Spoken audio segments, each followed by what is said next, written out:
Bienvenue au Polysécure, épisode grand public. Je suis avec Marie-Ève. Bonjour. Bonjour, comment vas-tu? Très bien, et toi? Très bien aussi.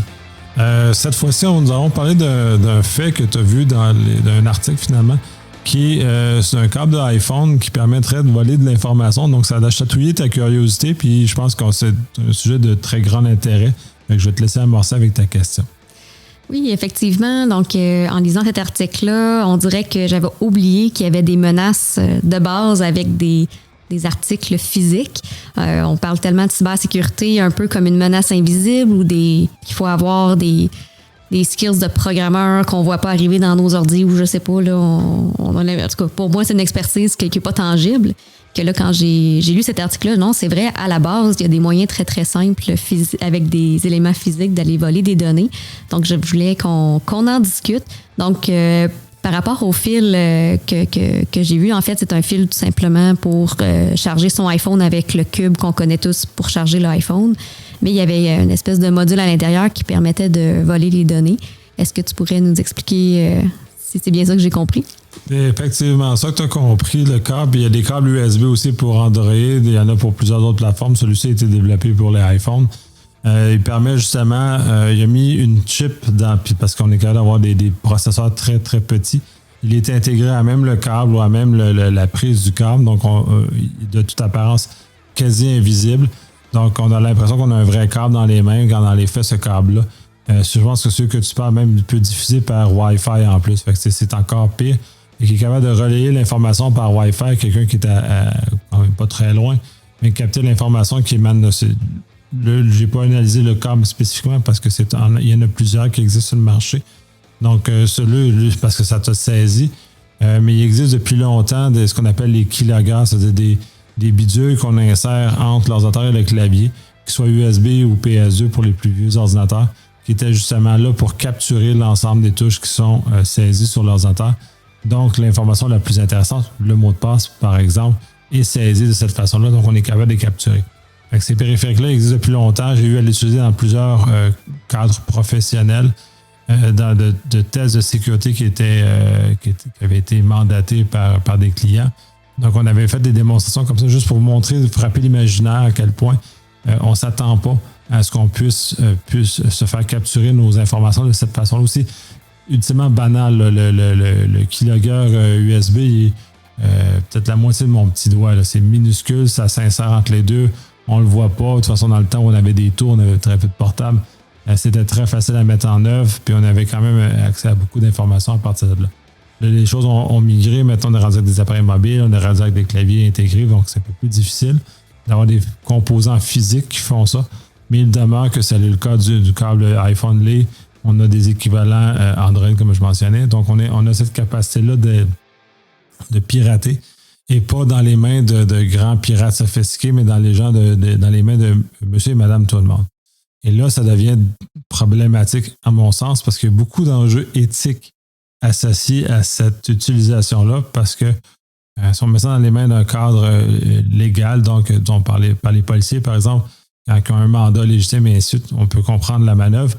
Mais quand c'est dans les mains de gens ou de corporations, là, il y a des problèmes beaucoup plus importants associés à ça. C'est tout un univers, là. C'est un fil tout simplement pour charger mon téléphone, là, qu'on disait dans des lieux publics, dans une fête entre amis. Je sais qu'on a moins de rassemblements ces temps-ci dû à la COVID, mais un jour... c'est quand même des réflexes qui sont bons à garder en tête, de ne pas mettre son téléphone dans n'importe quelle prise. Puis, tout simplement, les clés USB, là, on le voit, on en voit beaucoup dans les films, là, à quel point c'est réaliste. Là, je vais m'abstenir, là, mais on en voit beaucoup dans les films, là, des simples clés USB là, qui sont insérées dans les laptops ou les gros ordinateurs. Puis moi, j'ai été dans certaines compagnies là, au travail, on n'avait tout simplement pas le droit d'insérer des clés USB dans nos ordinateurs. Fait que c'est sûr que c'est une mesure qui est quand même intéressante là, pour les organisations aussi. C'est ça, dans la mesure pour l'espionnage, justement, la clé USB permet d'installer quelque chose sur l'ordinateur cible. Il y en a qui vont dire, OK, oui, mais ça, j'ai des bons antivirus, oui. Il y a également d'autres clés USB qui servent à détruire l'ordinateur sur lequel on le branche. C'est-à-dire qu'on met un capaciteur dedans, puis celui-ci va se charger avec le courant de la clé USB et quand il va atteindre sa charge nominale, il va la lancer dans l'ordinateur et donc faire généralement sauter l'ordinateur. Sauter pas, il va pas prendre en feu, là, mais faire exploser des composants ou griller des composants qui font que l'ordinateur va arrêter de fonctionner. J'aime bien le visage que tu as fait et l'expression que tu as eue, mais non, ça pas comme quand un cœur-circuit où l'ordinateur finit par exploser parce qu'on a envoyé 20 000 volts à travers la ligne téléphonique. C'est pas tout à fait ça. J'ai écouté trop de films, je pense. De toute apparence. Mais c'est plus simple que c'est moins de dommages apparents, mais minimalement, ça dommage de façon permanente l'ordinateur dans lequel cet équipement-là est branché. Donc, ça, comme tu mentionnais aussi, faire très prudent où on branche nos appareils comme nos iPhones ou nos Android, dans les aéroports, dans les lieux publics ou des endroits de recharge. C'est très risqué parce qu'on ne sait pas ce qu'ils peuvent faire. Je sais que l'iPhone a rehaussé la sécurité associée à ça dans les dernières années.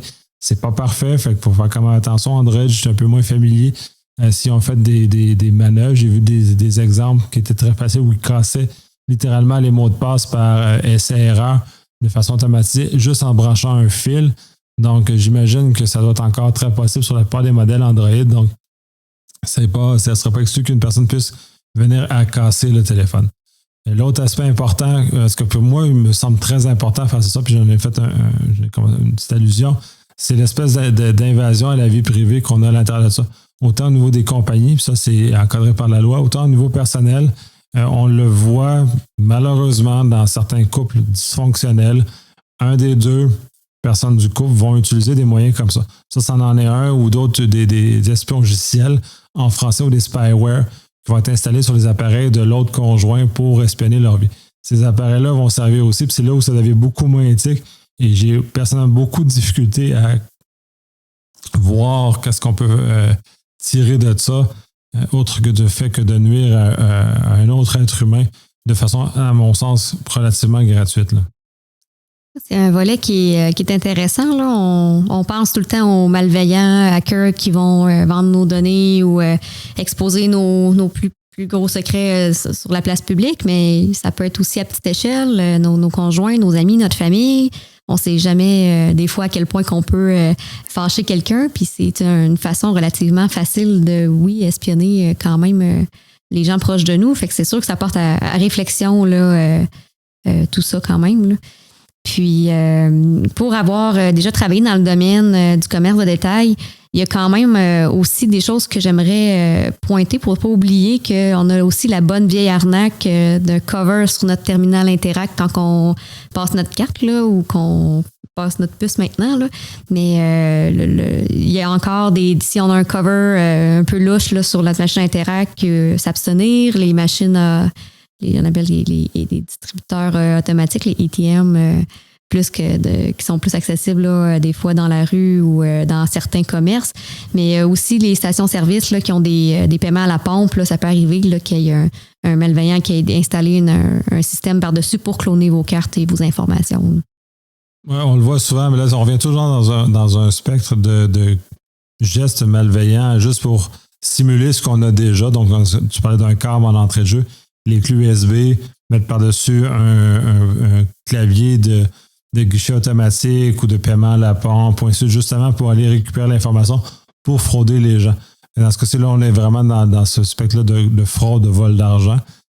C'est moins invasif au niveau de la vie privée, mais quand même, il demeure que c'est tout aussi dommageable sur nos vies de subir une fraude de cette nature-là, d'avoir à changer nos cartes, d'avoir changé tous ces éléments-là, plus le stress accompagné, fait qu'on souhaite ça à personne.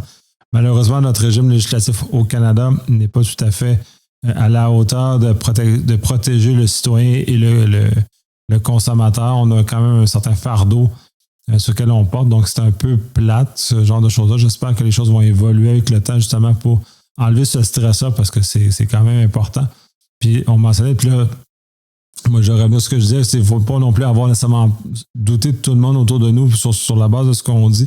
Mais si vous avez un doute raisonnable qu'il y a une personne qui veut votre bien, mais pas votre bien au sens où notre bonheur, mais au sens où veut notre argent ou veut appliquer une certaine forme de contrôle sur nous, d'être vigilant, c'est très important parce que les moyens sont très accessibles, très peu dispendieux. Le câble, je crois, il est moins d'une centaine de dollars. Donc, très facile d'accès, il se vend partout sur Internet, c'est pas très difficile à trouver.